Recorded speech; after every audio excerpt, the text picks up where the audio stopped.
Bonjour et bienvenue dans cette capsule sur les messages de la lumière des étoiles. Alors voici le télescope de Hubble et dans le télescope de Hubble, il y a un spectroscope, bien sûr beaucoup plus performant que celui qu'on a utilisé en TP, mais qui va analyser la lumière des étoiles. Alors avant de voir la lumière des étoiles, un petit rappel, une source chaude donne un spectre d'émission continue qui dépend de la température, une source froide un spectre d'émission de raies qui est caractéristique de l'élément chimique, et quand on fait passer la lumière d'une source chaude à travers un gaz froid, eh bien nous avons un spectre d'absorption de raies. Alors une étoile est composée d'un gaz très chaud dans son cœur qui va émettre la lumière, et autour nous avons un gaz dans ce qui s'appelle la chromosphère. Alors que se passe-t-il au niveau de la lumière?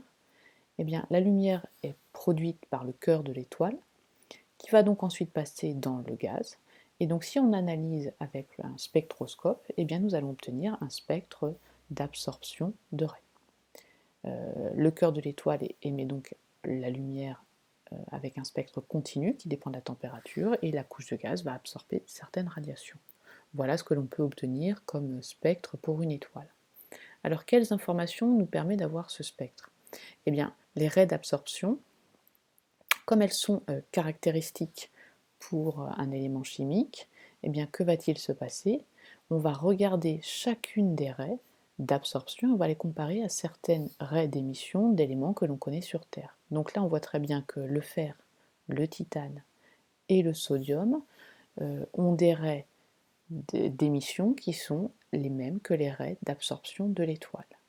Et donc on peut en déduire que dans la chromosphère, il y a forcément du fer, du titane, du sodium, puisqu'un élément ne peut absorber que les raies, les radiations qu'il est capable d'émettre. Donc le spectre d'une étoile nous permet de connaître la composition de la chromosphère. Ensuite, nous avons vu qu'une source chaude a un spectre qui s'enrichit vers les violets quand la température augmente. Donc si l'on compare les différents spectres ici de différentes étoiles, ce sont tous forcément des spectres d'absorption, mais nous avons plus de bleu-violet pour les étoiles du haut que de rouge, et inversement en bas. Donc on peut en déduire que les étoiles du haut, Mintaka, Bellatrix, Vega, sont beaucoup plus chaudes que Propus, Aldébaran et Or.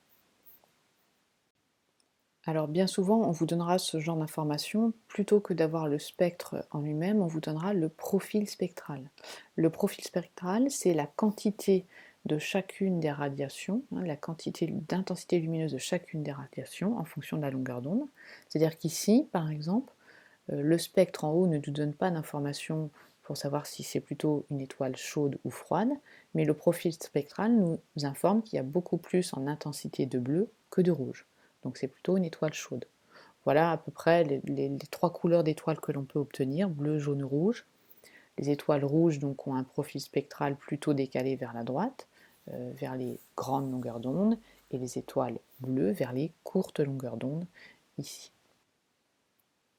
Résumons ce que nous venons de voir dans cette capsule. Donc le cœur de l'étoile émet une lumière qui présente un spectre continu et qui dépend donc de la température. Plus l'étoile est chaude, plus il y a de bleu-violet.